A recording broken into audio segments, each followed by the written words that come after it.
ಪ್ರಿಯ ವೀಕ್ಷಕರ ನಮಸ್ಕಾರ. ನಾನು ರವಿತೇಜ ಚಿಗ್ಲಿಕಟ್ಟೆ. ಫ್ರೈಮ್ ಕನ್ನಡದ ವಿಶೇಷ ವಿಡಿಯೋಗೆ ಸ್ವಾಗತ. ಇವತ್ತು ನನ್ನ ಜೊತೆಗೆ ಜಿಲ್ಲಾ ಪಂಚಾಯಿತಿಯ ಮಾಜಿ ಸದಸ್ಯರು ಹಾಗೆ ಕರ್ನಾಟಕ ಕಲಾವಿದರ ಹಿತರಕ್ಷಣಾ ಸಂಘದ ಗೌರವಾಧ್ಯಕ್ಷರಾಗಿರುವಂತಹ CB ಪಾಪಣ್ಣ ಅವರು ನಮ್ಮ ಜೊತೆಗಿದ್ದಾರೆ. ಅವ್ರ ಜೊತೆ ಮಾತಾಡ್ತಾ ಹೋಗೋಣ.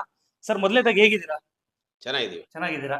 ಆ ನೀವು ದಿವಂಗತ ಡಿ ಸುಧಾಕರ್ ಅವರ ಅತ್ಯಂತ ಆಪ್ತ ವಲಯದಲ್ಲಿ ತಮ್ಮನ್ನ ತಾವು ಗುರುತಿಸಿಕೊಂಡವರು, ಕಾಲದ ಕರೆಗೆ ಹೂಗುಟ್ಟವರು ಹೋಗ್ಬಿಟ್ರು. ಎಷ್ಟು ಮಿಸ್ ಮಾಡ್ಕೊಡ್ತೀರಾ ಸರ್ ಅವ್ರನ್ನ?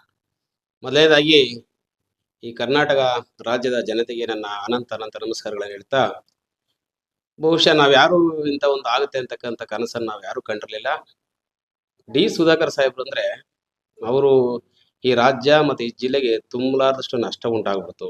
ಯಾಕೆಂದ್ರೆ ಅವ್ರ ಹತ್ರ ಬಹಳ ಹತ್ರದಿಂದ ಒಡನಾಟದಿಂದ ನಾನು ಜಿಲ್ಲಾ ಪಂಚಾಯತ್ ಸದಸ್ಯನಾಗಿ ಅವ್ರ ಜೊತೆ 10 ವರ್ಷಗಳ ಕಾಲ ನಾನು ಕಾಲವನ್ನು ಕಳೆದ ಕೆಲಸ ಕಾರ್ಯಗಳನ್ನು ನೋಡಿದ್ದೆ.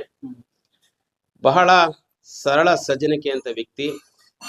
ಬೆಳಗ್ಗೆ ಎದ್ರೆ ಬಡವರಿಗೆ, ದೀನದಲಿತರಿಗೆ, ನೊಂದಂತ ಮನೆಗಳಿಗೆ ಕೈಲಾದಂತಹ ಸಹಾಯವನ್ನು ಮಾಡಿಕೊಂಡು ಈ ನಮ್ಮ ತಾಲೂಕನ್ನು ಸಾಕಷ್ಟು ಅಭಿವೃದ್ಧಿಯ ಪಥಕ್ಕೆ ಕೊಂಡೊಯ್ದಂತಹ ಮಹಾನ್ ಚೇತನ. ಈ ಅಂತ ಒಬ್ಬ ಧೀಮಂತ ನಾಯಕ, ಅಂದ್ರೆ ಜಾತಿ ಮೀರಿದ ನಾಯಕ ಅಂತ ಹೇಳಿದ್ರೆ ತಪ್ಪಾಗ್ಲಾರದು. ಅಂತ ಒಬ್ಬ ನಾಯಕನನ್ನ ನಾವು ಕಳ್ಕೊಂಡಿದ್ದು ಬಹಳ ದುಃಖ ತರತಕ್ಕಂತ ವಿಷಯ.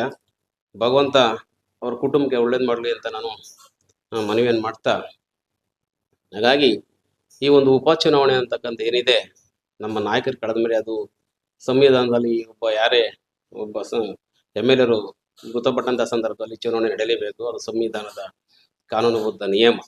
ಹಾಗಾಗಿ ಅನಿವಾರ್ಯವಾಗಿ ಈ ಚುನಾವಣೆ ಬಂದು ಒದಗಿದೆ.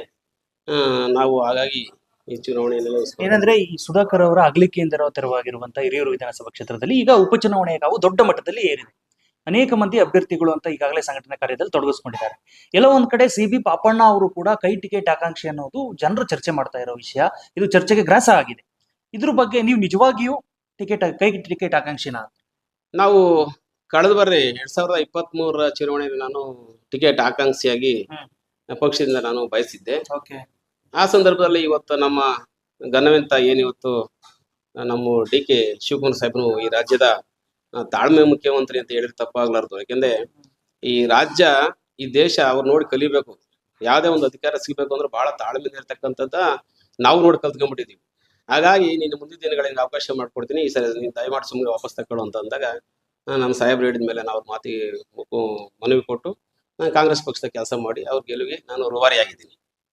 ಹಾಗಾಗಿ ನಾನು ಪ್ರಬಲ ಆಕಾಂಕ್ಷಿ. ಯಾಕೆಂದ್ರೆ ಕಳೆದ ಬಾರಿ 2023 ಚುನಾವಣೆಯಲ್ಲಿ ನಮ್ಮ ಡಿ ಸುಧಾಕರ್ ಸಾಹೇಬ್ರು ಹೇಳ್ತಿದ್ರು, ಇದು ನನ್ನ ಕಡೆಯ ಚುನಾವಣೆ, ನಾನು ಈ ಸರಿ ಯಾವ್ದ ನಂತರ 2ನೇ ಸರಿ ಚುನಾವಣೆ ಆಗ್ಬೇಕಾದ್ರೆ ಕಾಡುಗೋಲ್ರನ್ನ ಒಬ್ಬರನ್ನ MLA